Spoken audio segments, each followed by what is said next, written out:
Hello everyone. Before we start, make sure to like and subscribe to the channel, and leave a comment with where you're from and what time you're watching. That way, YouTube will keep showing you stories just like this one. Now, let's begin. I'd been doing security at Riverside Memorial Cemetery for about 8 months when everything started getting weird. The job itself was pretty straightforward. Patrol the grounds from 11 p.m. to 7 a.m. Make sure nobody jumped the fence to vandalize headstones or drink beer among the graves. Most nights I'd just walk my routes, check the gates, listen to podcasts through one earbud while keeping the other ear open for trouble. The cemetery covered about 40 acres, divided into 12 sections with different names like Garden of Peace and Eternal Rest. Each section had its own entrance gate with heavy padlocks that I'd check twice per shift. The pay was decent for what it was, and honestly, dead people made better company than some of the living folks I'd dealt with at my previous warehouse job. The first time I heard the keys, I was doing my 2 a.m. round through the oldest part of the cemetery, where the headstones dated back to the 1890s. It was a Thursday in early October, one of those nights where the fog rolled in thick enough that my flashlight beam only cut about 10 feet ahead. I'd just finished checking the north gate padlock when I heard it, the distinct metallic jingle of keys on a ring, maybe 30 feet behind me. Not just a random clink, but that specific rhythm you get when someone's walking with keys attached to their belt. I spun around immediately, flashlight sweeping the path, calling out the standard, "Security! This is private property." But there was nothing. Just fog swirling through my light beam and row after row of weathered headstones. I stood there for a good minute, listening hard, but heard only the distant hum of traffic from the highway about a mile away. I figured maybe it was my own keys echoing off the monuments. Sound does weird things in fog. I kept walking, heading toward the Garden of Remembrance section, but about 5 minutes later, I heard it again. This time it was closer, maybe 15 feet to my left, and accompanied by another sound that made me stop dead in my tracks, the metallic scrape and click of a padlock being opened. The thing is, I could see the gate from where I stood. I trained my flashlight directly on it, and the padlock was right there, still closed, still secure. I walked over and physically checked it, tugging hard to make sure. Locked tight, just like always. But I'd heard what I'd heard. That wasn't my imagination. I'd been checking locks for 8 months. I knew exactly what they sounded like when someone opened them. The rest of that shift, I kept my flashlight on constant sweep mode, checking behind me every few steps. The sounds didn't come back that night, but I spent the remaining hours until dawn, with this uncomfortable tightness in my chest. I even called my supervisor, Greg, around 4 a.m., just to have another human voice in my ear. Told him I'd heard some noises, might be someone trying to mess with the gates. He said he'd check the security cameras in the morning, see if they picked up anyone, though we both knew the cameras only covered the main entrance and the administration building, not the grounds themselves. When my shift ended and the groundskeepers started arriving, I mentioned the noises to Phil, the head groundskeeper who'd been there for 15 years. He just shrugged and said raccoons sometimes made weird noises, especially during mating season.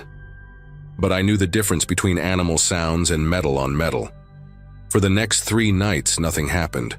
I started to think maybe I'd been more tired than I realized. Maybe my mind was playing tricks after too many hours of silence and darkness. But then Monday night came, and with it something that made me seriously consider putting in my 2 weeks' notice. I was checking the locks in Section 7, near where they kept all the veteran graves with their uniform white markers stretching in perfect rows. The moon was full that night, bright enough that I could have done my rounds without the flashlight if I wanted. I'd just finished testing the lock on the east gate when I heard the keys again, but this time they weren't behind me or beside me. They were matching my pace exactly, like an echo that came half a second too late. Every step I took, I'd hear my footfall, then immediately after, the jingle. Step, jingle, step, jingle. I stopped walking. The jingling stopped too, but not right away. It continued for 2 more steps, like whoever was carrying those keys hadn't expected me to stop so suddenly. That's when things got genuinely terrifying. I heard the unmistakable sound of a padlock being unlocked, that specific sequence of the key sliding in, the mechanism turning, the shackle popping open, coming from the gate I'd just checked 10 seconds ago. I whipped around and ran back, my flashlight bouncing wildly, my breath coming in short bursts. The gate was still locked. I grabbed it, shook it hard enough to make the whole fence section rattle, but it didn't budge. The padlock was secure, cold to the touch, showing no signs that anyone had tampered with it. But while I was standing there trying to make sense of what was happening, I heard another lock opening behind me, then another, off to my right, then two more, simultaneously from different directions. It was like someone, or several someones, were going through the cemetery, unlocking every gate, except the gates remained locked. The sounds were so clear, so precise, that I could tell the difference between the older padlocks with their rustier mechanisms and the newer ones we'd installed last spring. I pulled out my phone and started recording audio, thinking maybe I was losing my mind and needed proof that this was actually happening. The recording picked up my heavy breathing, my footsteps on the gravel path, and yes, the jingling keys and the clicking locks. Clear as day. I sent the audio file to Greg right then, not caring that it was 1:47 a.m. Then I did something that probably went against protocol, but I didn't care anymore. I abandoned my usual route and headed straight for the maintenance shed where we kept spare equipment. Inside, I grabbed the biggest flashlight we had, one of those massive mag lights that doubled as a club, and went back out. The sounds followed me the entire way, keys jingling in that steady rhythm of someone walking, locks clicking open and shut. But now there was something else too. Footsteps on gravel, matching mine but slightly offset, like someone was walking right beside me but staying just out of sight. I need to explain something about cemetery paths. They're covered in very specific gravel, these small white stones that make a distinct crunching sound when you walk on them. There's no way to walk silently on those paths. Every groundskeeper and security guard who works there develops a rhythm to their walk that becomes as familiar as their voice. What I was hearing wasn't an echo of my own steps. The pattern was different. Longer strides, heavier footfalls, like someone taller and bigger than me was keeping pace alongside. I stopped abruptly and shone both flashlights in a wide arc around me. Nothing. Nobody. But the footsteps continued for 3 more paces before stopping, and they were coming from a spot maybe 6 feet to my left, where there was nothing but empty path and air. I actually walked over to that exact spot, waving my hand through the space, feeling like an idiot but needing to be sure. There was nothing there, but the gravel at that spot was disturbed, little divots in the stones like someone had just walked through. At that point, I made a decision that probably saved my sanity. I called the police. Not 911, but the non-emergency line, and I told them I was a security guard at Riverside Memorial, and I had strong reason to believe someone was trespassing on the grounds, possibly multiple people. I stayed on the line with the dispatcher while I waited, standing in the middle of the path with both flashlights on, turning in slow circles. The sounds had stopped completely the moment I made the call. Like whatever was making them knew I'd brought in outside help. 2 officers showed up about 12 minutes later, Officers Brennan and Foster according to their badges. I walked them through what I'd been hearing, played them the audio recording on my phone. Brennan, the older of the two, listened carefully and said it definitely sounded like keys and locks, but Foster seemed skeptical, kept asking if I'd been drinking or if I was on any medication. They did a full sweep of the cemetery with me, checking every single gate, looking for any signs of forced entry or tampering. We spent almost an hour going through all 12 sections, and they found absolutely nothing out of place. But here's the thing that made Officer Brennan pause. When we got to Section 4, near the Children's Memorial area, he stopped and asked me if I noticed anything unusual about the locks. I looked closer and realized what he meant. Every single padlock in that section was oriented differently than how I'd left them during my earlier round. Not unlocked, not tampered with, but rotated. Where I always left them with the keyhole facing down to keep rain out, they were now facing up or sideways.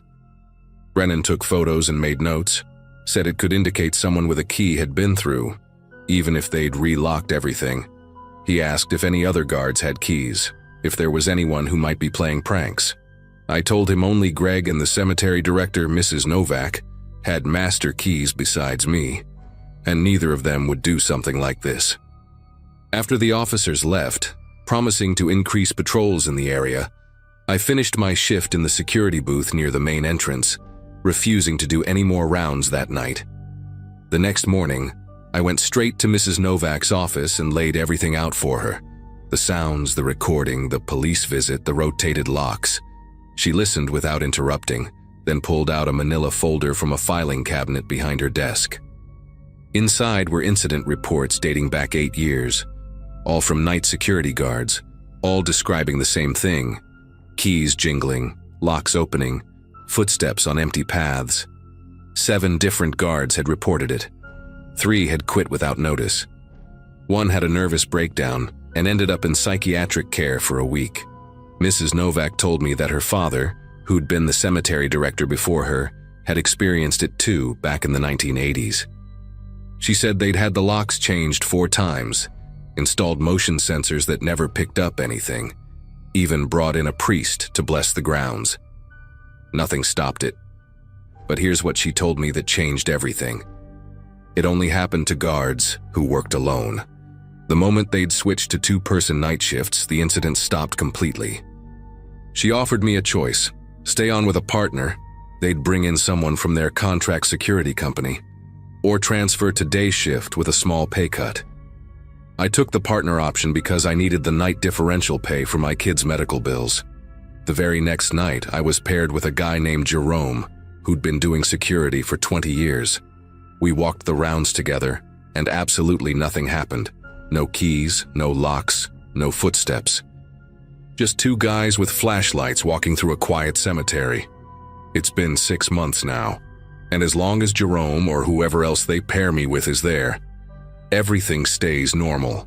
But twice, when my partner called in sick and they asked if I could handle one night solo, I heard them again within an hour. The keys, the locks, the footsteps keeping pace beside me. Both times, I just returned to the booth and waited for dawn. Mrs. Novak never pushes it. She knows what happens when someone's alone out there. We don't talk about why it happens or what it means. We just know the solution. Never patrol alone. Whatever's out there, whether it's something explainable by science or psychology or something else entirely, it doesn't like being outnumbered.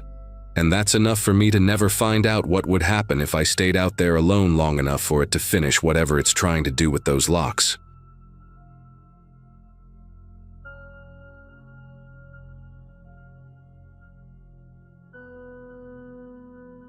Most people in this town know me as Detective Hayes, but 22 years on the force in Cedar Rapids had never prepared me for what I discovered that Friday in November 2022. I was 51, divorced, with 2 grown kids who barely called anymore, and I thought I'd seen everything this job could throw at me. Cedar Rapids isn't exactly a hotbed of crime. We get our share of domestic disputes, the occasional robbery, drunk drivers on weekends. I lived alone in a 2-bedroom apartment near the precinct, spent my evenings watching old westerns and nursing a beer or 2. My partner had retired 6 months earlier, and I was counting down the days until I could join him. Maybe finally take that fishing trip to Alaska I'd been promising myself since the divorce.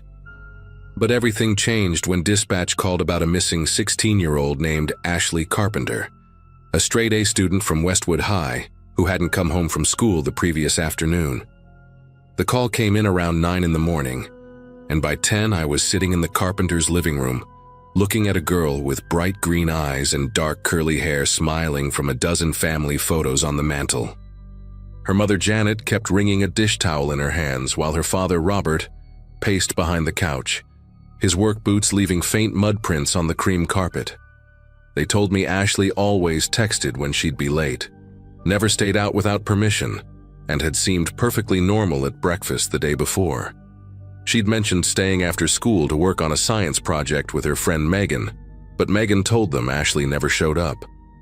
The last anyone saw her was walking toward the east exit of the school around 3:45 p.m. Her phone was going straight to voicemail, and none of her friends had heard from her. What really caught my attention was when Robert mentioned finding her laptop open to a chat room website he'd never seen before, something called Night Owls Connect, with messages from someone using the handle Guardian 1988. I spent the next 2 hours going through Ashley's room, which was this perfect mix of childhood and teenage years. Stuffed animals on a shelf above band posters, AP textbooks scattered across a desk covered in glittery nail polish bottles. Her laptop showed conversations going back 3 weeks with this Guardian 1988 person who claimed to be a 19-year-old college student named Daniel, who understood what it was like to feel pressure from parents and teachers. The messages started innocent enough. Complaints about homework, jokes about teachers, music recommendations. But in the last week, they'd shifted. Daniel started talking about a special place where kids could hang out without adults watching, where they could truly be themselves. He'd sent her photos of what looked like an old stone building surrounded by trees, describing it as a forgotten spot where local teens had been meeting for generations. The last message, sent the morning she disappeared, simply read, "After school today, come alone. The others are excited to meet you." By noon, I had every available officer searching the usual spots: the mall, the park, friends' houses, anywhere a teenager might go to blow off steam. But I kept coming back to those photos on Ashley's laptop. The stone building looked familiar, like something I'd seen before but couldn't quite place. I enhanced the images, studied the architecture, the way the ivy grew up one side, the peculiar shape of the windows. Then it hit me. Those weren't windows. They were ventilation grates. The building was the old maintenance shed at Hillcrest Cemetery on the outskirts of town. I'd been there once, maybe 15 years ago, for a vandalism case. The cemetery had been mostly abandoned since the new one opened across town in 2010, only a handful of families still visiting graves there. The maintenance shed sat way in the back, hidden behind a row of massive oak trees that had to be at least 100 years old. If someone wanted to use it without being noticed, it would be the perfect spot. I drove out there alone first, wanted to scope it out before calling for backup. The cemetery gates were chained shut, but the fence had gaps where local kids had been cutting through for years. The November air was sharp and cold, dead leaves crunching under my feet as I made my way through rows of weathered headstones, some dating back to the 1800s. The farther back I went, the more overgrown everything became. Weeds choking the pathways, tree branches creating a canopy that blocked most of the afternoon sun. When I finally reached the maintenance shed, my chest tightened. Fresh tire tracks led around to the back, and the padlock on the door had been replaced with a new one, still shiny against the rusted chain. But what really made me reach for my radio was Ashley's purple backpack, the one with the rainbow patches her mother had described, sitting in the dirt beside the door. I called it in immediately, requesting backup and an ambulance on standby, then tried the door. It was locked solid, but I could hear something inside, a low humming sound like a generator running. While waiting for backup, I circled the building, checking for other entrances. Around back, I found a small window that had been boarded up, but some planks were loose. Pulling them aside, I shined my flashlight inside and nearly dropped it. The shed had been transformed into some kind of makeshift living space, sleeping bags on the floor, a camping stove, jugs of water, and worst of all, Polaroid photos tacked to the walls. Dozens of them, all showing different teenagers, some smiling, some looking dazed or scared. I recognized at least 3 kids from missing person cases over the past 2 years, cases that had gone cold. Each photo had a date written on the bottom in neat handwriting, and a single word: collected. My radio crackled with confirmation that backup was 5 minutes out, but then I heard it, a muffled scream from inside. Ashley was in there, and she was still alive. I couldn't wait.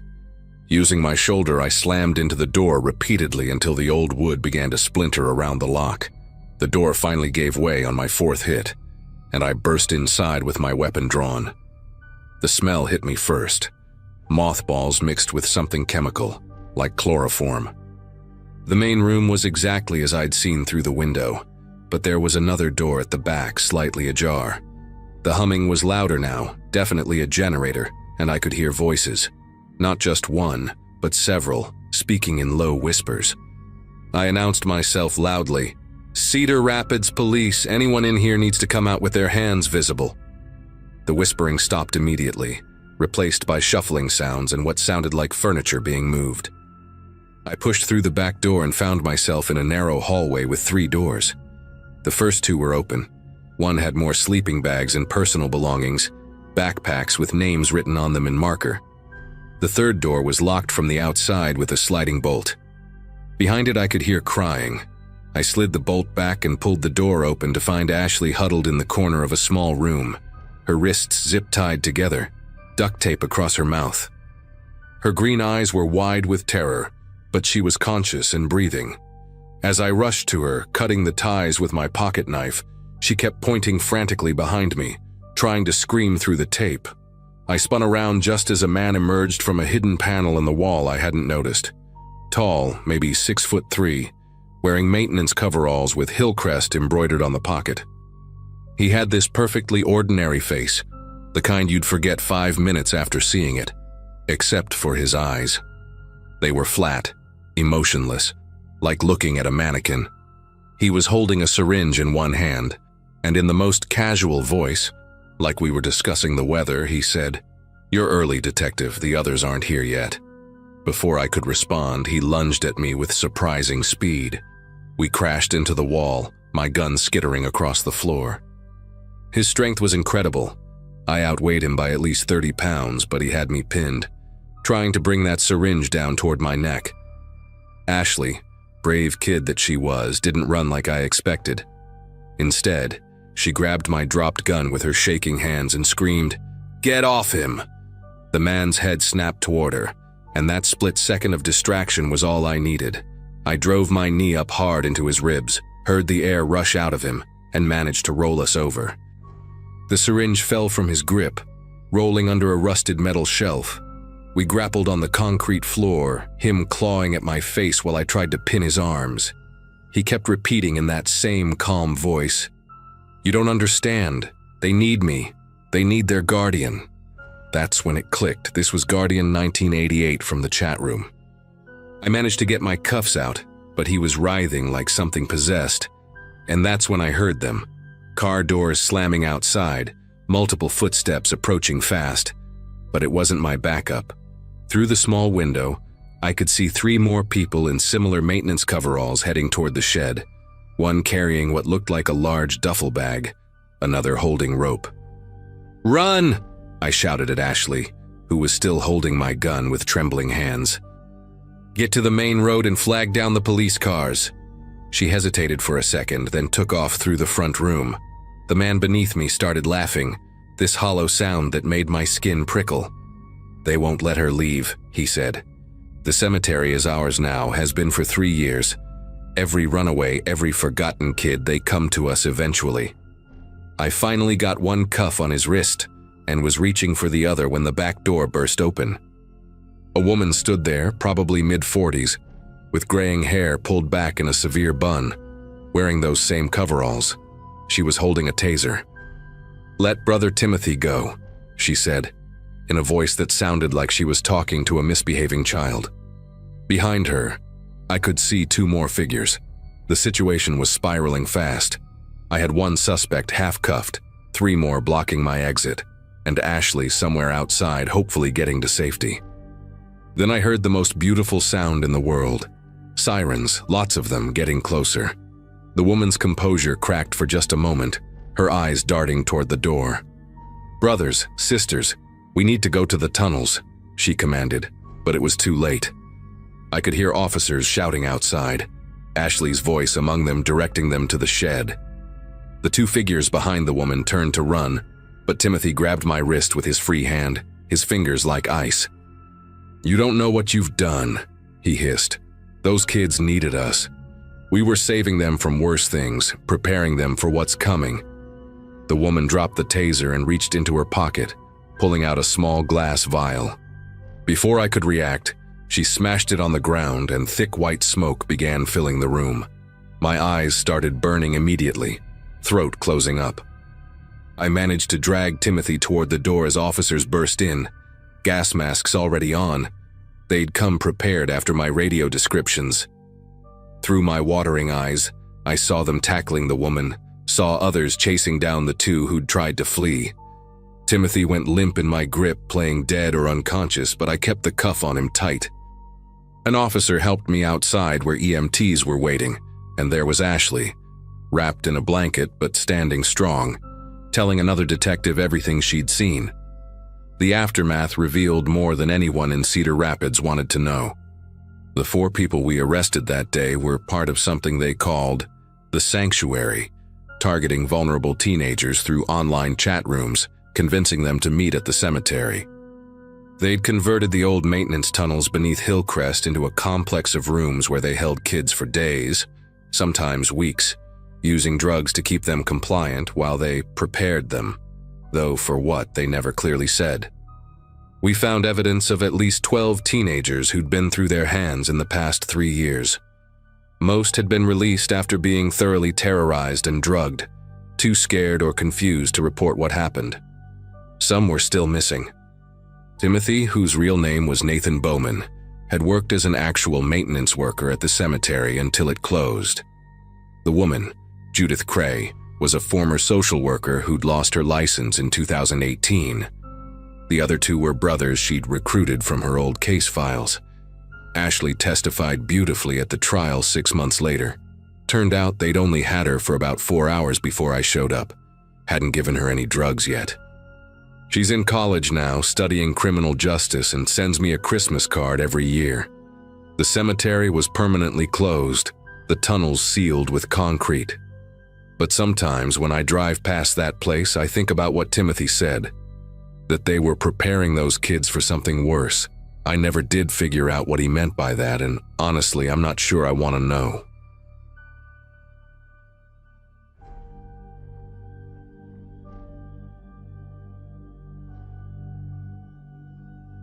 Cemetery work had been my family's trade for 3 generations, and I was the first woman to carry on the tradition after my father retired in 2018. I worked at Willowbrook Memorial just outside of Burlington, Vermont, where my daily routine meant arriving at 4:30 a.m. with my equipment truck to prepare burial plots before the funeral directors showed up around 8. The summer months were particularly brutal if you didn't get an early start. By noon, the heat would make digging nearly impossible, and the humidity would leave you drenched in sweat after just a few minutes of work. 6 years into this job, I'd grown to appreciate the peaceful solitude of those pre-dawn hours, walking between headstones while the rest of the world slept. My grandfather used to tell me that the dead made the best neighbors, and after years of retail work dealing with angry customers, I had to agree with him. I lived alone in a small apartment about 15 minutes from the cemetery grounds. Just me and my tabby cat Winston, who never seemed to mind when I came home covered in dirt and grass stains. That particular morning in early August started like any other, with my headlights cutting through the pre-dawn darkness as I pulled up to the maintenance gate. The air had that thick, humid quality that promised another scorching day ahead, and crickets were still singing their nighttime symphony. I grabbed my old kerosene lantern from the truck. Yeah, we had flashlights and headlamps, but there was something about that warm, steady glow that I preferred when walking through the older sections of the cemetery. The newer plots had some lighting along the main paths, but the historic section where I needed to work that morning was completely dark, with trees creating a canopy overhead that blocked even the moonlight. I had 3 plots to check and prepare, one for a service at noon, another for the following day, and a third that needed its corners marked for a monument installation. The morning felt particularly still, without even a breeze to rustle the oak leaves, and my footsteps on the gravel path seemed louder than usual in the silence. I'd been walking through the historic section for maybe 10 minutes, my lantern casting long shadows between the weathered headstones, when I noticed another light about 4 rows over to my left. At first, I figured it was just Carl, the other groundskeeper who sometimes came in early. But then I remembered he'd mentioned taking the week off to visit his daughter in Maine. The light moved slowly, deliberately, swaying slightly like someone carrying a lantern at their side. What struck me as odd was the color. While my kerosene lantern gave off that familiar warm orange glow, this other light had a peculiar bluish tint to it, almost like those old gas lamps but somehow colder. I stopped to watch it for a moment, trying to make out who might be there at this hour. The cemetery didn't open to visitors until 7 a.m., and security usually did their rounds in a golf cart with headlights, not on foot with a lantern. The light paused near what I knew was the Garrett family plot, a cluster of graves from the 1890s, with elaborate carved angels on the headstones. I decided to head over and see who it was. Probably just someone from the Historical Society doing research, though they usually scheduled their visits and definitely never came this early. As I made my way between the rows, trying not to trip over the older sunken graves where the ground had settled over decades, I kept my eyes on that strange blue light.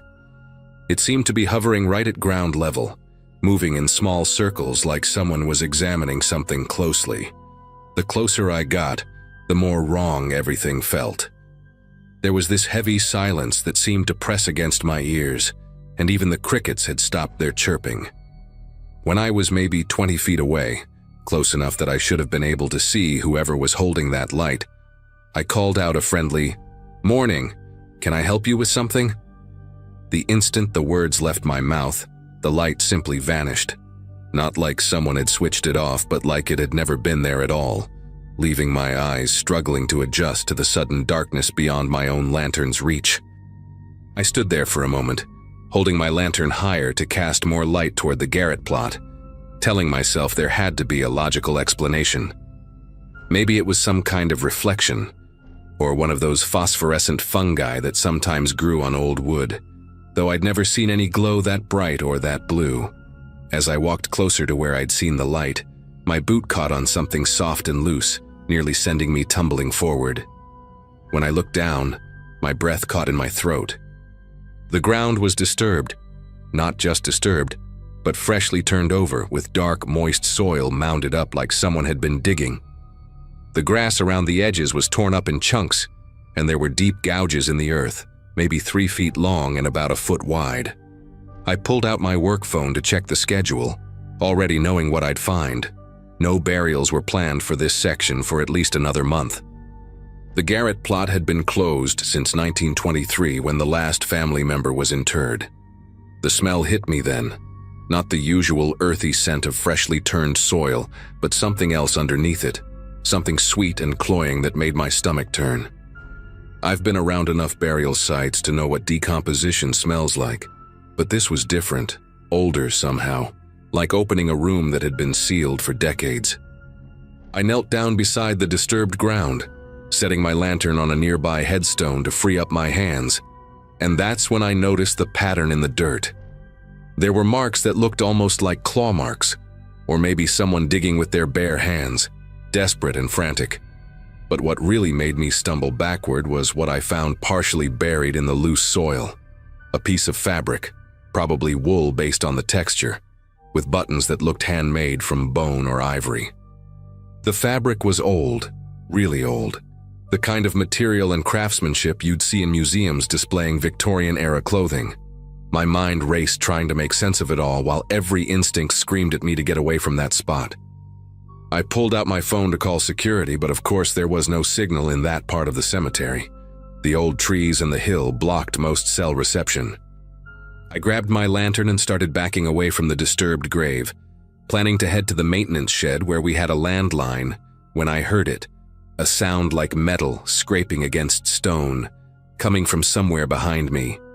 I spun around, holding my lantern out like a weapon, and saw another section of ground that looked wrong, maybe 30 feet from the first spot. This one was near the Thompson family monument, a tall obelisk from the 1880s, and the earth there was also torn up, but in a different pattern, almost like something had been dragged across it. The scraping sound came again, closer this time, and I could swear I heard something else with it, a rhythmic sound like labored breathing but deeper, raspier like air being pulled through wet cloth. My grandfather had told me stories about his years working the cemetery, mostly to scare me when I was a kid, but one thing he'd said suddenly felt very real. Sometimes the old ones don't rest as quiet as they should. I started moving faster toward the main path, not quite running but definitely not taking my time either, when my lantern's flame began to flicker and dim. I'd filled it that morning, checked the wick like I always did, but the flame was shrinking, turning from its normal orange to that same cold blue I'd seen in the other light. The temperature dropped so fast I could see my breath misting in the air, which made no sense in August even at 5 a.m. That's when I saw them, footprints in the dew-covered grass, appearing one by one like someone invisible was walking beside me, keeping pace. They weren't normal footprints either. They were too long, too narrow, with what looked like an extra joint in the middle of the foot. The breathing sound was right next to my ear now, and I could smell that sweet, rotting smell getting stronger. I gave up on dignity and ran, sprinting toward the maintenance shed while clutching my dying lantern, hearing those wet, rasping breaths keeping up with me no matter how fast I moved. The maintenance shed was only about 200 yards away, but it felt like miles as I crashed through the cemetery, dodging headstones and jumping over low chain barriers between plots. My lantern went completely out halfway there, plunging me into darkness except for the faint pre-dawn glow starting to appear on the eastern horizon. Behind me, I could hear more than just breathing now. There was a dragging sound, like heavy fabric or maybe something worse being pulled across the ground, and underneath it all, a low humming that didn't sound quite human. The shed's outline finally came into view, and I fumbled for my keys while still running, grateful for once that I'd developed the habit of keeping them clipped to my belt loop. I slammed into the door, hands trembling as I tried to get the key into the lock, and that's when I felt it. Cold fingers, impossibly thin and long, brushing against the back of my neck, leaving a trail of something wet and gritty like grave dirt mixed with something else. The lock finally turned, and I practically fell through the doorway, slamming it shut behind me and throwing the deadbolt. Inside the shed, I scrambled for the light switch, my chest heaving as I tried to catch my breath. The fluorescent lights flickered on, harsh and normal and beautiful in their ordinary brightness. I grabbed the landline phone on the desk and called Tom, our head of security, trying to keep my voice steady as I told him someone had been vandalizing graves in the historic section. I didn't mention the lights or the footprints or the fingers that had touched my neck. How could I? While I waited for security to arrive, I looked out the small window facing the cemetery. The sun was starting to rise properly now, painting the headstones in soft pink and gold, and everything looked peaceful, normal, like nothing had happened at all. But then I noticed something that made my whole body go rigid. There were muddy handprints on the outside of the window, long and thin with too many joints, and they were fresh, still dripping. Whatever had followed me had stood right there, watching me through the glass while I made my call. Tom arrived about 10 minutes later with another security guard, and I led them back to the historic section, my legs still shaky from the adrenaline. In the full morning light, the disturbed graves were clearly visible, and Tom immediately called the police, treating it as vandalism and possible grave robbing. The cops came, took photos, wrote reports, and everyone seemed to accept the explanation that someone had been trying to steal historical artifacts from the old graves. It happens more often than people think, unfortunately. But I knew what they didn't. The fabric I'd found earlier was gone, dissolved or disappeared somehow, leaving only regular dirt behind. The strange footprints in the grass had vanished with the morning dew, and those handprints on the window had dried to nothing but regular mud smears that could have been anything. The police found no evidence of anyone entering or leaving the cemetery grounds. No cut fences, no tire tracks, nothing. They chalked it up to someone who knew the grounds well, maybe an inside job, and said they'd increase patrols for a while. I finished my shift that day because I needed the money and honestly didn't know what else to do with myself. But I never worked alone in the pre-dawn hours again. I switched to the afternoon shift, taking a pay cut but keeping my sanity. The disturbed graves were restored, resodded, and looked perfectly normal within a week, like nothing had ever happened. I did some research on my own time, diving into the cemetery's old records, and found something that still gives me chills. In 1924, there were reports of similar incidents: mysterious lights, disturbed graves in the historic section, and a groundskeeper who claimed someone was digging themselves out from the inside. That groundskeeper quit suddenly and left town, according to the records. The incident stopped after they installed new iron fencing around the historic section and had a priest bless the grounds. That blessing was supposed to be renewed every 50 years. I checked the dates. The last one had been in 1974, making it exactly 50 years when I had my encounter. I told the cemetery board about the blessing tradition, framing it as a historical preservation issue, and they agreed to have it done again, thinking it would be good publicity. Since then, there haven't been any more incidents, and I still work at Willowbrook, just never alone when it's dark. Sometimes on foggy mornings, I think I see a blue light between the headstones, but I've learned not to look too closely.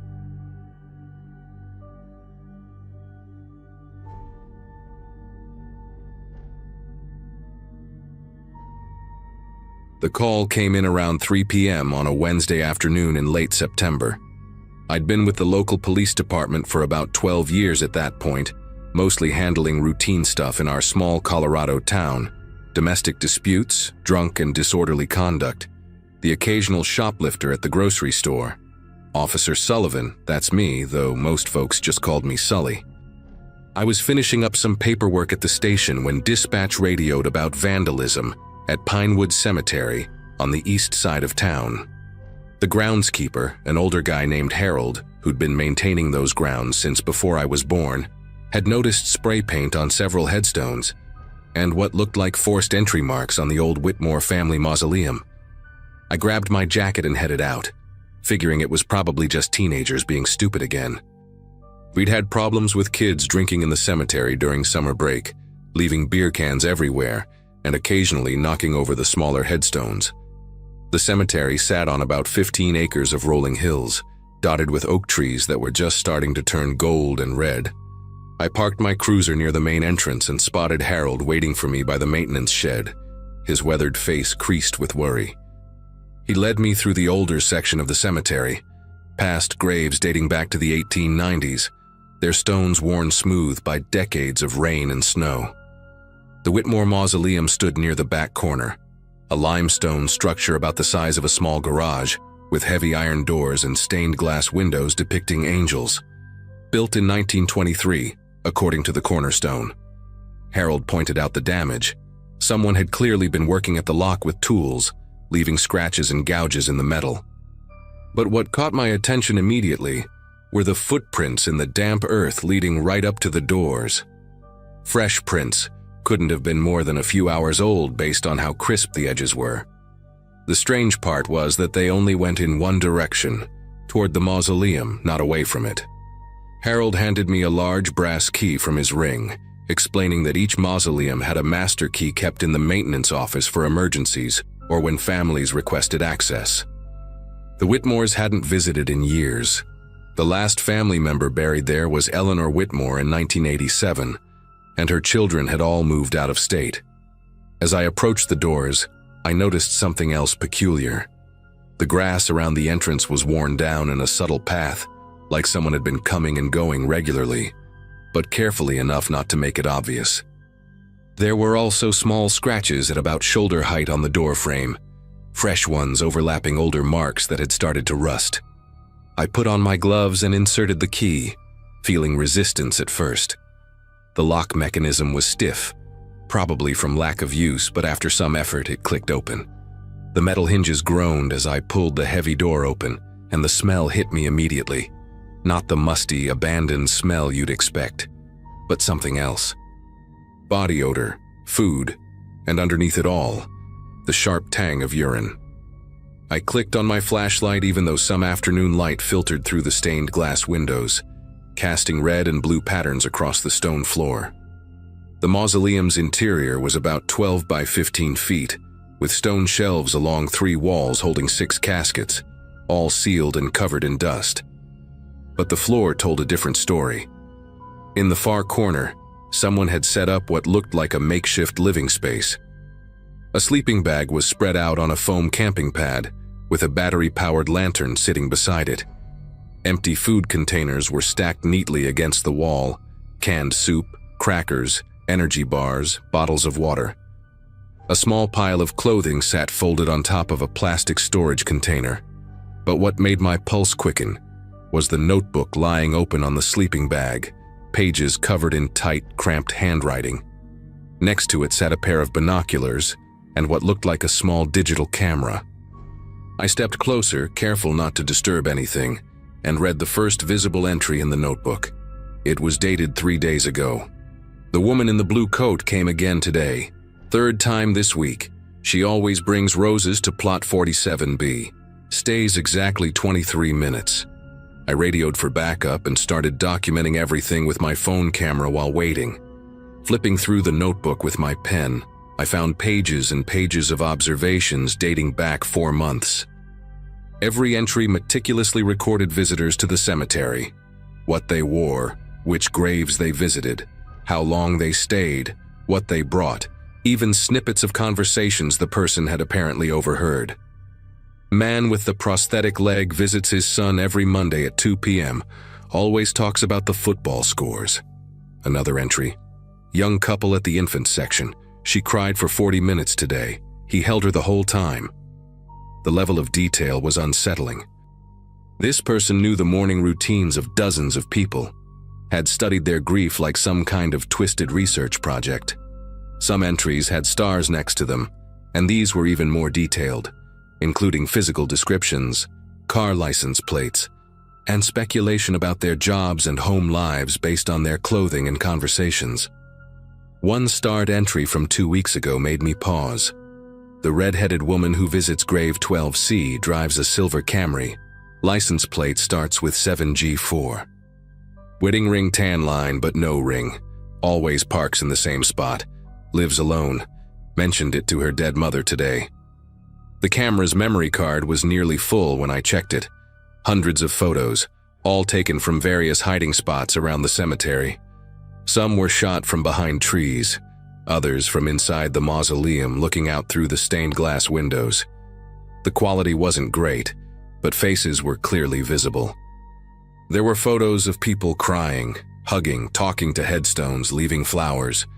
Private moments of grief captured without permission.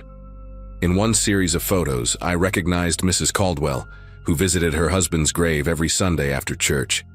The photos showed her from multiple angles, zoomed in on her face as she prayed.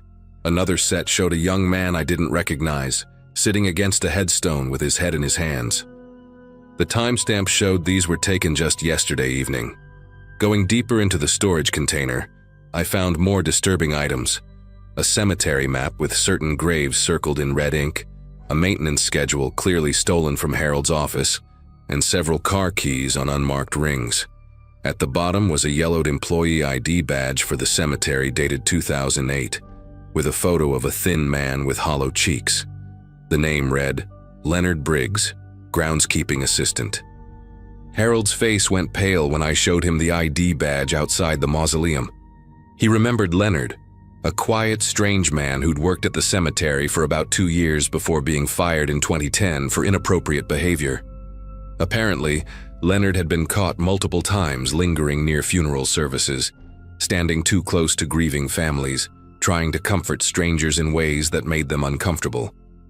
The final straw came when a family complained that he'd followed them to their car, insisting on telling them details about their deceased father that he couldn't have known unless he'd been eavesdropping on their private conversations at the graveside. Harold had to call the police that day to escort Leonard off the property. After that, Leonard had seemingly disappeared from town. Harold mentioned that Leonard had always been obsessed with the old mausoleums, especially the abandoned ones, always asking about their history and which families still visited. He'd even volunteered to clean them on his own time, which Harold had found odd but harmless back then. By the time my backup arrived, Officers Kowalski and Ramirez, I'd found something even more disturbing tucked inside the sleeping bag. It was a second journal, older and more worn, filled with what I can only describe as practice conversations, page after page of imagined dialogues with grieving visitors, responses Leonard had apparently rehearsed for when he would approach them.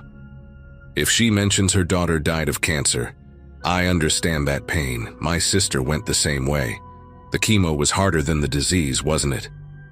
Another. For military deaths. Thank you for your family's sacrifice. I lost my brother in Afghanistan. Which unit was he in? None of it was true. I later confirmed Leonard had no siblings, no military connections. He'd been creating false personas to connect with mourners, studying their grief to find the perfect way to insert himself into their most vulnerable moments. The last entry was from yesterday. Tomorrow I'll talk to the redhead at 12C. I've waited long enough. She needs someone who understands. I'll mention my wife's death. The car accident story. She'll relate to sudden loss. We immediately put out a bolo for Leonard Briggs and started contacting the people mentioned in his journals. The red-headed woman, Jennifer Huang, was our first priority since she was clearly his next target. When I reached her by phone, she confirmed she'd noticed a thin man watching her from a distance during recent visits, but assumed he was just another mourner. She mentioned something that made my gut twist. Her car had been having issues lately, the engine randomly dying at stoplights. She'd been planning to take it to a mechanic but hadn't gotten around to it yet. I told her to stop driving it immediately and had Officer Ramirez go check it out. Sure enough, he found evidence of tampering with the fuel line, something that would cause intermittent stalling, but not complete failure. Leonard had been setting up a scenario where he could approach her as a helpful stranger when her car broke down in the cemetery's isolated parking area.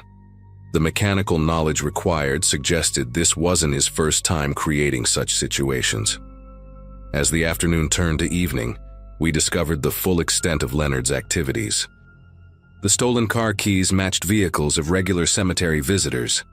We found 3 cars in the parking lot with GPS trackers hidden underneath, devices you could buy online for $50 each.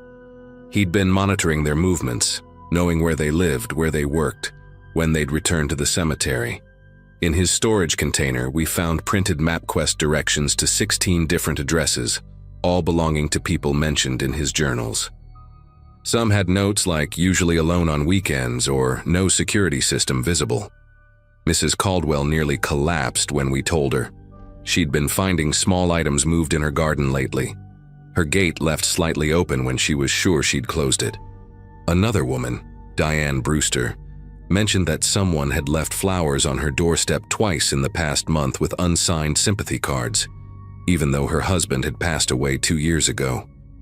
She'd thought it was a kind neighbor, but the handwriting matched Leonard's journals perfectly. The search intensified as darkness fell. We had units checking motels, abandoned buildings, and even other cemeteries in nearby towns. Around 9 p.m., I was back at the station going through Leonard's first journal more carefully when I noticed something. Between 2 pages, pressed flat like a bookmark, was a receipt from a 24-hour laundromat on Madison Avenue, dated just that morning at 4:47 a.m. I knew that laundromat. It had a few efficiency apartments above it, the kind you could rent week to week with no questions asked. I drove over with Officer Kowalski, and the manager confirmed a man matching Leonard's description had rented Unit 3B 6 months ago under the name Larry Brennan, paying cash monthly. The manager led us upstairs, and the smell coming from under the door was unmistakable. The same mix of unwashed clothes and spoiled food we'd encountered in the mausoleum. The manager unlocked it after we showed our warrant, and what we found inside stopped us cold. The walls were covered floor to ceiling with printed photos from the cemetery. Hundreds of them, maybe thousands, arranged in clusters around specific graves. Each cluster had a timeline underneath showing visit patterns, quotes from overheard conversations, and personal details Leonard had gathered or guessed at. In the center of the room sat Leonard Briggs, thin to the point of being skeletal, calmly eating from a can of cold beans. He looked up at us without surprise, as if he'd been expecting company. "I knew you'd come eventually," he said in a voice rough from disuse. Harold always was too nosy for his own good. He didn't resist when we cuffed him, just kept talking in this matter-of-fact tone about how he was helping people, how they needed someone who truly understood loss. The strangest part was his absolute conviction that he'd done nothing wrong. As we let him out, he asked if someone could water the flowers he'd planted. Apparently, he'd been secretly tending to neglected graves at night, planting perennials around headstones whose families had stopped visiting. In his twisted mind, he was the cemetery's guardian angel, protecting and comforting the grieving while they were at their most vulnerable. During booking, we found a flash drive in his pocket containing spreadsheets with detailed information on over 200 cemetery visitors, including their routines, relationships, and what he called intervention opportunities, moments when he planned to approach them with his fabricated stories of shared grief. Leonard got 15 years, stalking, criminal harassment, breaking and entering, theft, and attempted kidnapping for what he'd planned with Jennifer Huang's car. The judge called it one of the most extensive stalking cases she'd ever seen. During the trial, it came out that Leonard had lost his own mother when he was young and had been raised by an aunt who wouldn't let him attend the funeral or visit the grave. He'd developed this obsession with cemeteries and grief, spending decades studying how people mourn, convincing himself he could provide the comfort he'd never received. The prosecution's psychiatrist testified that Leonard showed signs of delusional disorder, genuinely believing he was performing a public service. Even in court, he tried to address some of his victims directly, telling them he knew exactly which days were hardest for them, and offering condolences with details that proved he'd been watching them for months. Several people had to leave the courtroom when he started reciting personal conversations they'd had at grave sites, words they thought only the dead had heard. The cemetery installed security cameras after that, and Harold retired early, saying he couldn't walk those grounds anymore without wondering what else he'd missed over the years. Some families moved their loved ones to other cemeteries, unable to shake the feeling of being watched even after Leonard was locked up. Jennifer Huang still visits her mother's grave, but never alone anymore, always bringing her sister or a friend. She told me once that the worst part wasn't the fear, but the contamination of her grief. Those private moments with her mother had been transformed into someone else's entertainment, her pain cataloged and analyzed like data points in Leonard's sick project. As for me, I still patrol that cemetery sometimes, especially in the early morning or late evening when it's quiet.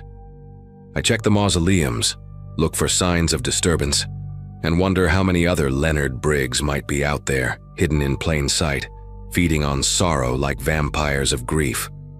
The Whitmore Mausoleum was cleaned and resealed, but I know Harold's replacement keeps those locks well oiled now, checking them weekly, just in case.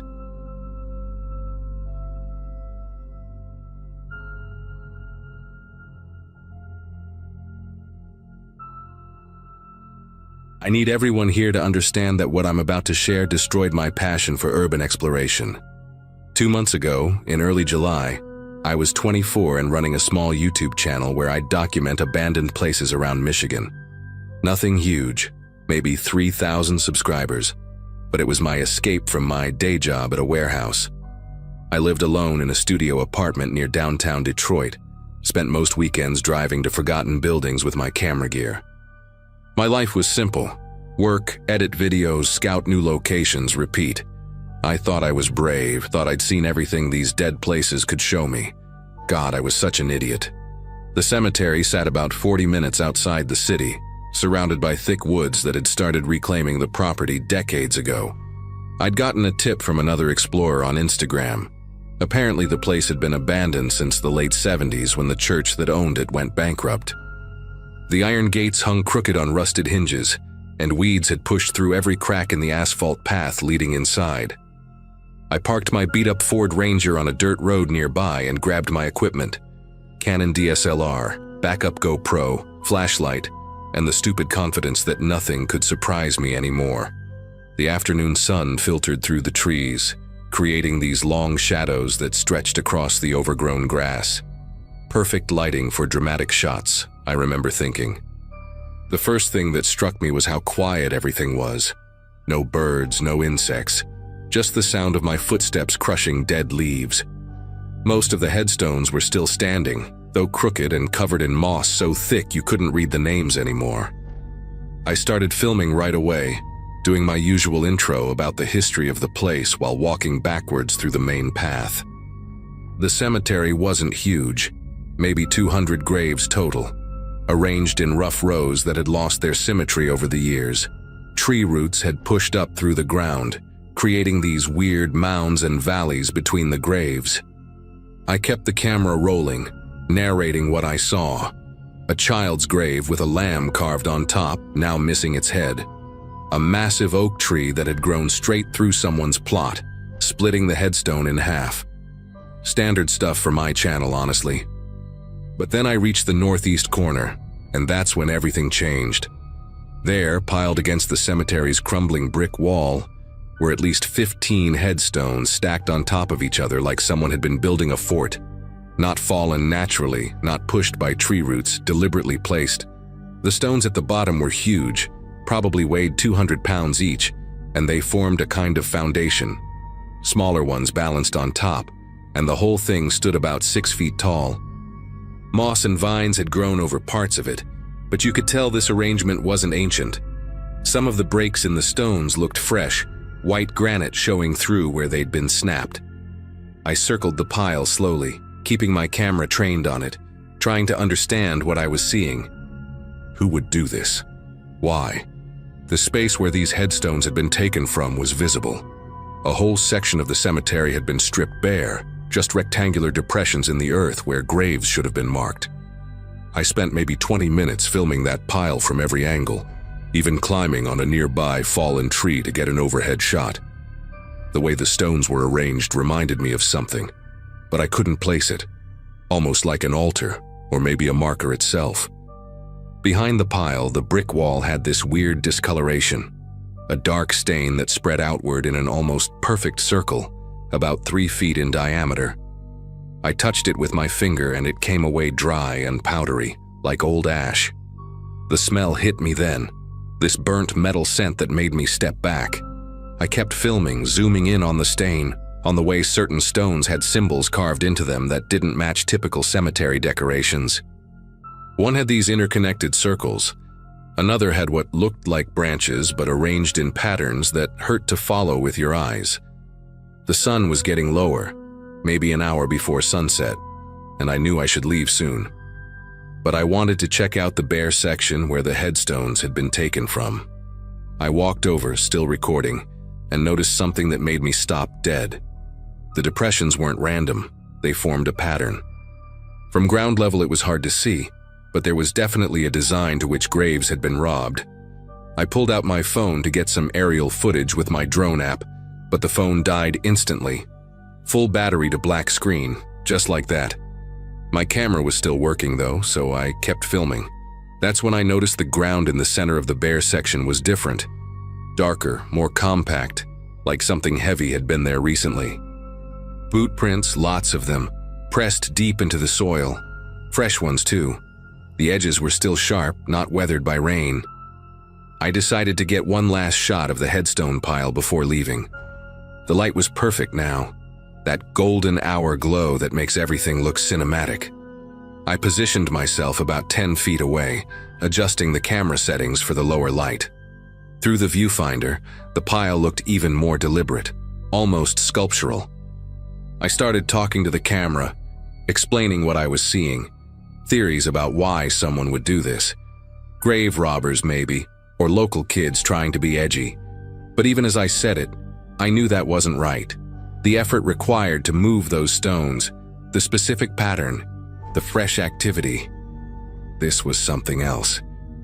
I did a slow pan from the pile to the bare section, then back again, trying to capture the whole scene.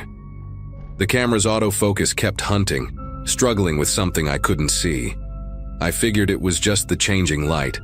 I left as the sun touched the horizon, practically jogging back to my truck. The walk that had taken 15 minutes on the way in took me maybe 8 on the way out. I didn't run exactly, but I moved with purpose. Something about that place as darkness approached made every instinct scream at me to leave. The camera stayed on the whole time, bouncing against my chest, probably getting garbage footage. I threw my gear in the passenger seat and drove home without even checking what I'd filmed. Usually I'd review footage right there in the truck, plan my edit, but not that day. I just wanted distance between me and that cemetery. The 2-hour drive home felt longer, and I kept checking my mirrors, though I'm not sure what I expected to see. My apartment had never looked so welcoming. Bright, normal, safe. It wasn't until the next morning after coffee and a shower that I finally sat down to review the footage. I loaded everything onto my computer, opened Premiere Pro, and started scrubbing through the timeline. The early stuff was fine. My intro, the walk through the cemetery, all normal. The footage of the headstone pile was genuinely creepy, perfect for my channel. But when I got to the part where I was filming the pile during golden hour, doing my piece to camera, I saw it. Behind me, maybe 15 feet back, standing between two intact headstones, was a figure. Dark, tall, completely still. The quality wasn't great because of the lighting, but it was definitely human-shaped. The thing is, I was alone. I know I was alone. I would have heard someone, seen movement, something. But there it was, just standing there, and here's what really messed me up. It wasn't facing the camera. It was facing away, looking at that bare section where the headstones had been removed. I played that section over and over, frame by frame. The figure never moved, never shifted, just stood there with its back to me for the entire 3 minutes I was filming. The shape was wrong somehow, too tall, maybe 7 feet, and the proportions were weird. The shoulders too broad, the arms too long, hanging past where knees should be. When I zoomed in, the image got grainy, but I could make out what might have been clothing. Or maybe not clothing. The texture was strange, almost like tree bark or rough leather. No visible hair, no distinguishing features, just this dark shape that shouldn't have been there. I exported a still frame, adjusted the brightness and contrast, tried every filter I knew. The more I enhanced it, the less human it looked. There was something around its feet too, like the grass was dead in a perfect circle where it stood. I went back through all the footage, every single second looking for that thing. It wasn't in any of the earlier shots, nothing when I first arrived, nothing when I was examining the headstone pile initially. But then I found it again.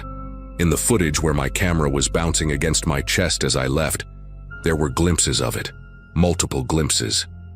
It was following me, staying exactly 15 feet behind, matching my pace perfectly. When I sped up, it sped up. When I slowed to navigate around a fallen branch, it slowed. Always that same distance, always just at the edge of the frame. The last shot I have of it is at the cemetery gates. It's standing just inside, still and dark as I passed through. After that, nothing. But here's what keeps me awake at night. In that final frame, for just a split second as the camera swung past, it wasn't alone. There were others, maybe 4 or 5 similar shapes, standing among the headstones, all facing the parking area where my truck was. I never posted that video, deleted everything, formatted the memory cards, even considered throwing the camera away. For weeks, I couldn't sleep properly, kept seeing that figure in my peripheral vision. I stopped making videos altogether, let my channel die, ignored messages from subscribers asking where I went. Eventually, I moved to a different apartment, changed jobs, tried to forget.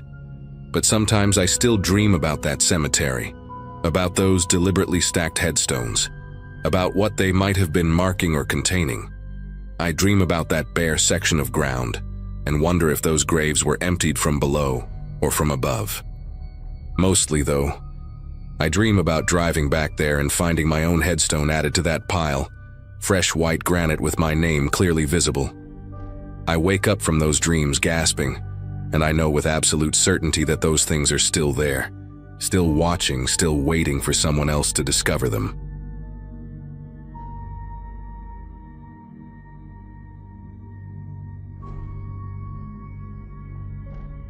The night shift at the medical supply warehouse ended at 11 p.m., and instead of heading straight home like usual, I turned my Ford Ranger toward Moonridge Memorial Park on the outskirts of Phoenix. My grandmother Rose had been buried there 6 months earlier, and missing my regular Saturday visit was eating away at me. My supervisor had dumped an extra weekend shift on me last minute, claiming someone called in sick. Grandma practically raised me after my parents died when I was 7, taught me everything from how to balance a checkbook to how to make her famous green chili stew. Every week since her funeral, I'd been bringing yellow roses to her grave, the same kind she grew in clay pots on her tiny apartment balcony.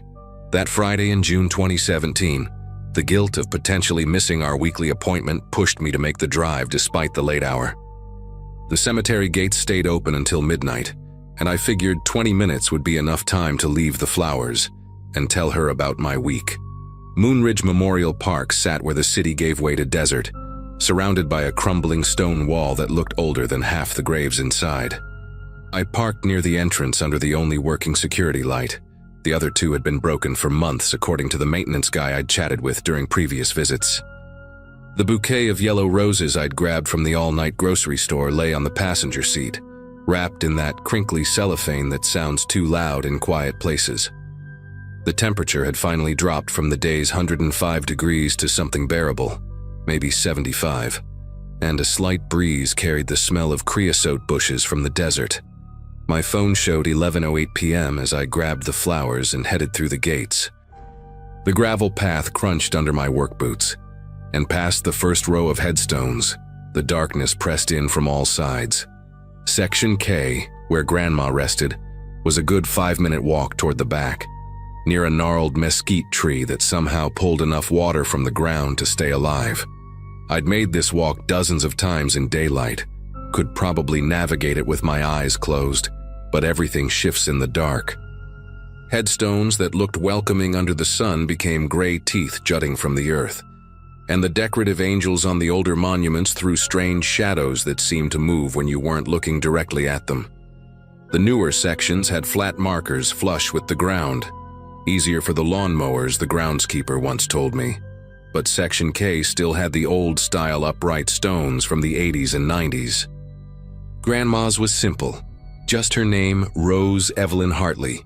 The dates and beloved mother and grandmother carved in plain letters. Someone had left a small American flag from Memorial Day that had faded in the desert sun. As I knelt to place the roses in the permanent vase attached to the stone, I started talking to her like always, telling her about the new guy at work who kept stealing lunches from the break room fridge, about how my neighbor's cat had kittens last week. The words came out in whispers, partly out of respect for the dead, partly because speaking at normal volume felt wrong in all that stillness. That's when I heard it the first time. My name carried on the breeze, so faint I almost convinced myself it was just the wind through the mesquite branches. Amanda, it seemed to say, drawn out like someone calling from very far away. I stood up, scanning the darkness beyond my phone's flashlight beam. The cemetery stretched out in all directions, row after row of stones barely visible in the dim moonlight. Nobody else would be here this late, I reasoned, especially not on a Friday night when normal people were out at bars or home watching Netflix. But then I heard it again, clearer this time, coming from somewhere off to my left where the older sections bordered a dried-up wash. Amanda. Not urgent or threatening, just calling. My rational brain tried to explain it away. Maybe teenagers hanging out drinking beer among the headstones like kids sometimes did. Except teenagers would be louder, laughing, making noise.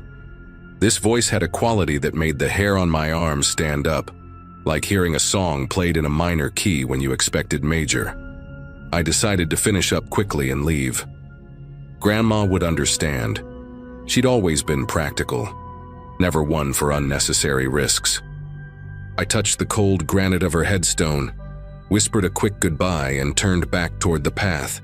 The flashlight on my phone carved a narrow tunnel through the darkness, and I kept it aimed straight ahead, refusing to look at the shadows pressing in from both sides.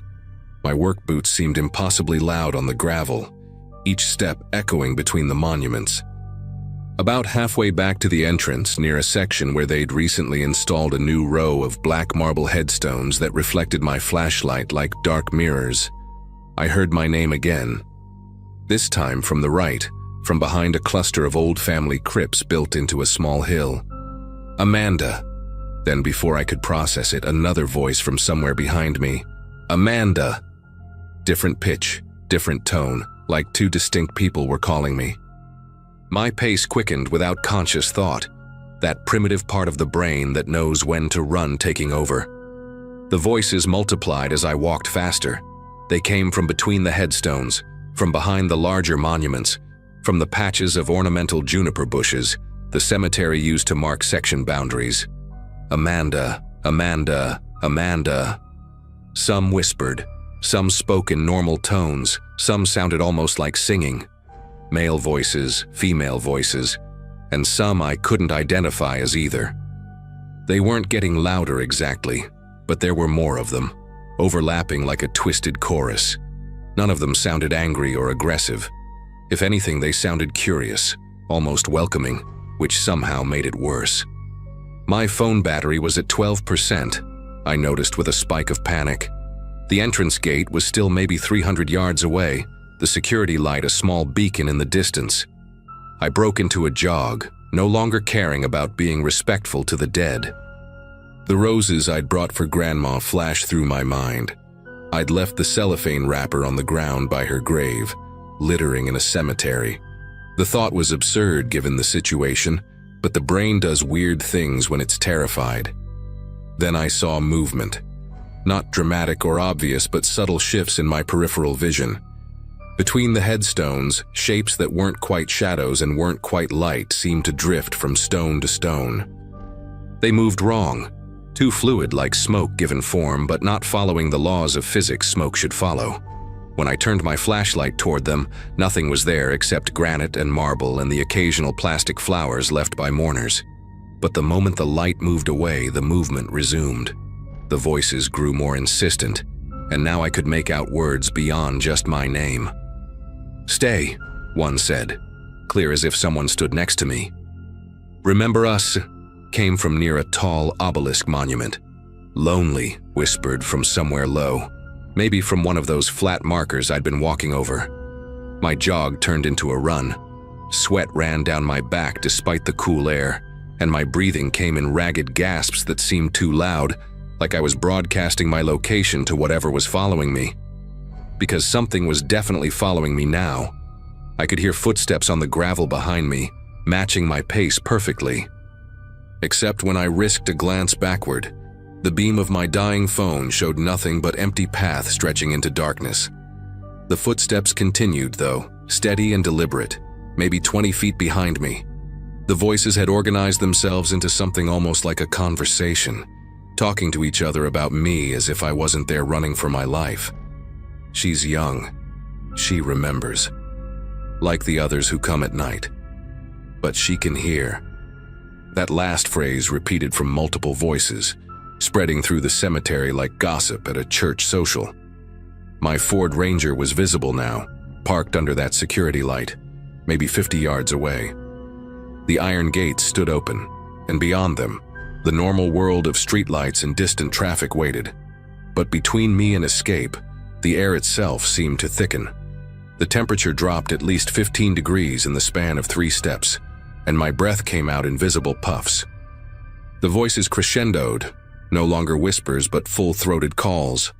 Dozens of them, maybe hundreds, all saying my name in unison. The sound pressed against my eardrums, not painful but overwhelming, like being underwater in a pool where everyone above is shouting. My phone died completely just as I reached the last row of graves before the parking area. The sudden darkness nearly made me trip over a low border fence made of decorative chain, but muscle memory and adrenaline kept me moving.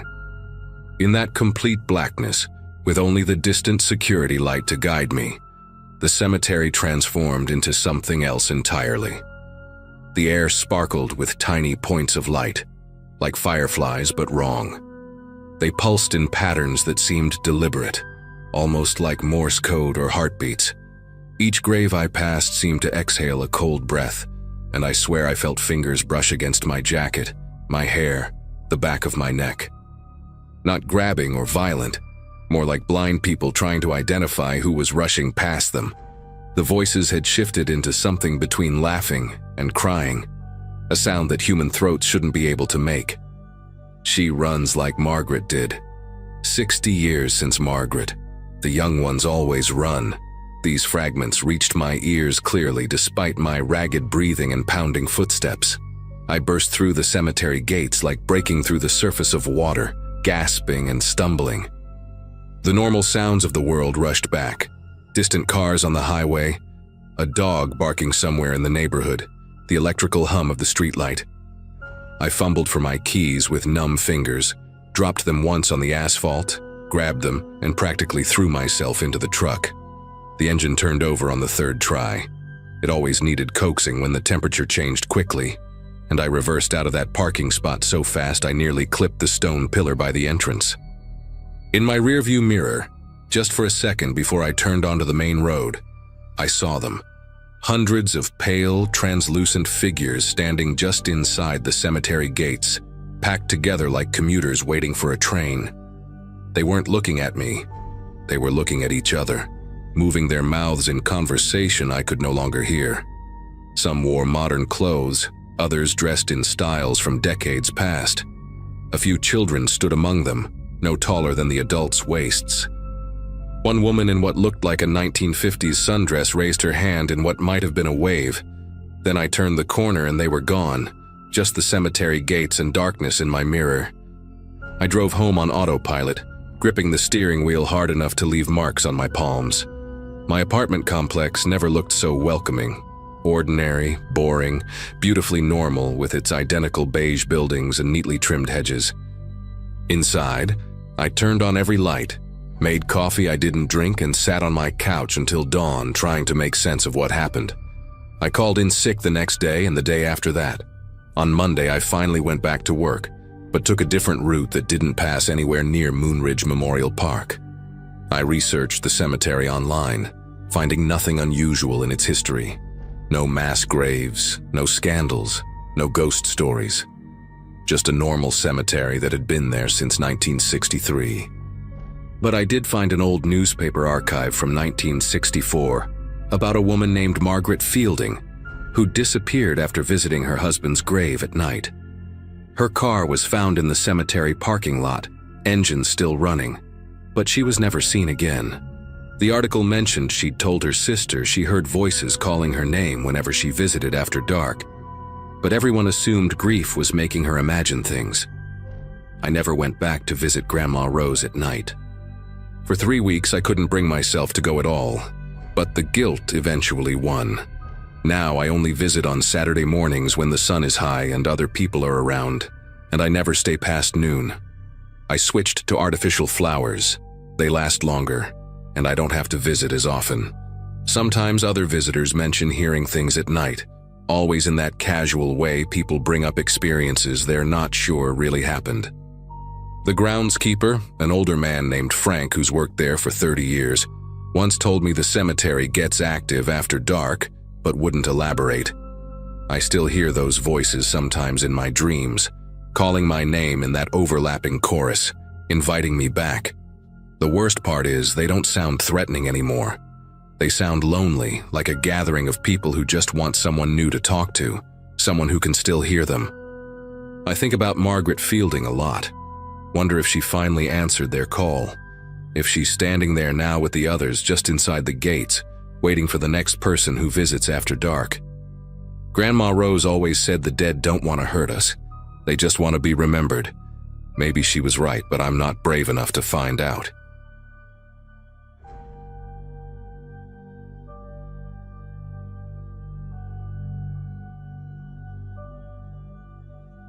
There was a period during my sophomore year when I spent a lot of nights wandering around town just to clear my head.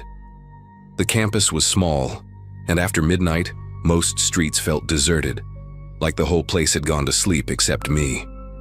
One evening, I'd heard a couple of upperclassmen joking about strange things happening in the cemetery on the edge of town. They talked about hearing voices, shadows that didn't belong, footsteps that seemed too close. It didn't sound like they were serious, but it stuck with me more than it should have. By the weekend, I'd made up my mind to go see for myself. even though I wasn't exactly the bravest person around. That night was damp from a light rain earlier, the kind that leaves the ground soft and the air heavy. I slipped out with a flashlight I'd borrowed from my roommate, a cheap black one with scratches on the side that rattled when I shook it. The cemetery gate wasn't even locked, just one of those swinging iron bars with peeling paint. I pushed it open, careful not to let it squeal too loud, and stepped inside. My sneakers sank slightly into the wet gravel, and the smell of wet grass and stone hit me immediately. For a moment, I thought about turning back, but curiosity kept pushing me forward. I walked down the main path, aiming the beam of light at the ground, and then up toward the rows of headstones. They varied in shape and age, some chipped and leaning, others polished smooth like they'd been set in place recently. A few had plastic flowers that looked oddly bright under the flashlight's beam, colors too alive for a place so still. The only sound was the crunch of my own steps and the faint drip of water from tree branches. I told myself it wasn't a big deal. Just stones, just names, just silence. Nothing to worry about. Then it happened. Another sound layered itself over mine, subtle at first but distinct. Heavy steps like boots pressing into wet earth. They weren't constant, more like they appeared in rhythm with my own. I slowed and the sound faded. I walked again, and there it was, right behind me. My first thought was that maybe another student had followed me in to mess with me, but when I spun around, flashlight cutting through the dark, there was nothing. Only the main path stretching back to the gate, glistening damp in the pale light. My pulse quickened, and for the first time that night I regretted being there at all. I tried brushing it off, convincing myself it was just the echo of my own steps bouncing weirdly off the stones and trees. Still, every nerve in my body was tuned in to that sound. I moved slower this time, deliberately placing each foot, and yet behind me the weighty tread came back, matching me with uncanny precision. I whipped the flashlight left and right, letting the beam skate over crooked crosses, carved angels with chipped wings, and even the low stone wall at the edge of the grounds. Everything was perfectly still. Too still. The thought of someone hiding among the markers crawled into my mind. I pictured a local messing with me, crouched just beyond the light, waiting for me to panic. My throat went dry as I called out, "Hello?" The word came out thinner than I intended, swallowed almost immediately by the damp air.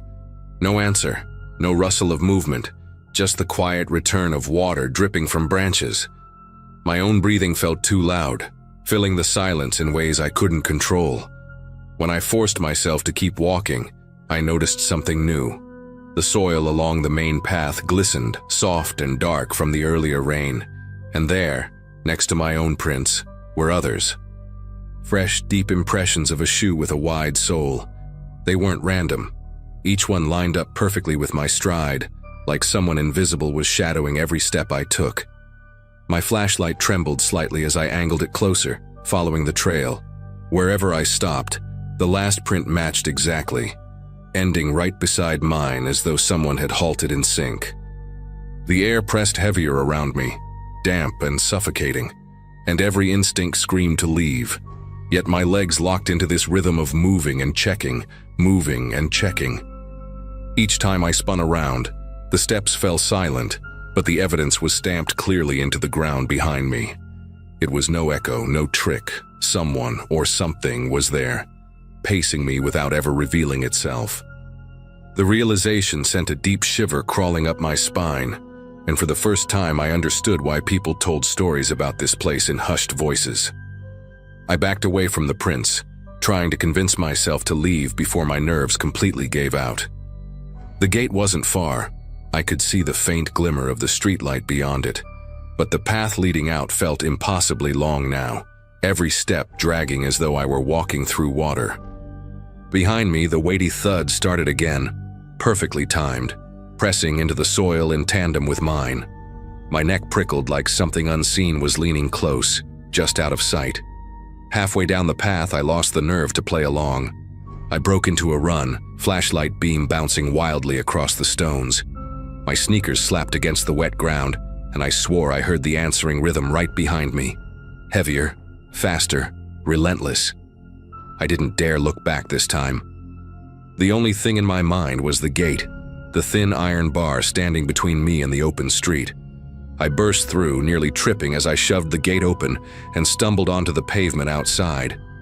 The instant I crossed that line, the sound stopped. Dead silence.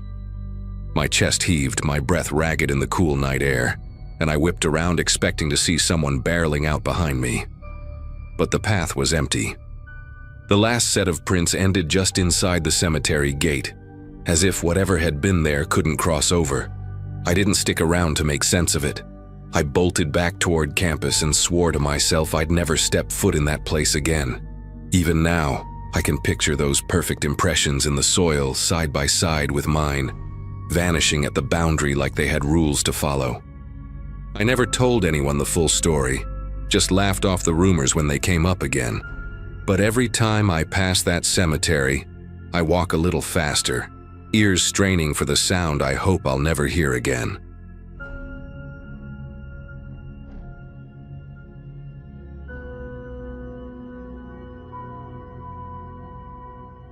There was a stretch in my teenage years when hanging out after dark felt like the only way to shake the boredom of our small town.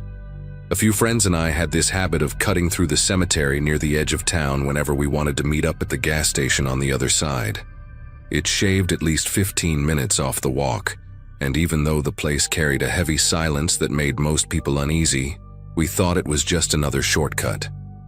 At that age, the creepiness almost felt like a dare, and none of us wanted to be the first to admit it gave us chills. The night I'm talking about was cool enough that you could see your breath in the air, but not cold enough to keep us inside. I remember Mason had his hoodie pulled tight around his face, and Leah kept complaining that her sneakers were getting damp from the grass. I carried a flashlight, mostly because my mom insisted, though I usually just let it swing at my side. The cemetery was dark except for one flickering light near the entrance, right by the public restroom building that no one ever seemed to use. As we passed by that building, a sound cut through the stillness.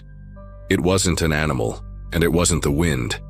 It was a pounding, rhythmic and sharp, echoing against the cement walls of the restroom.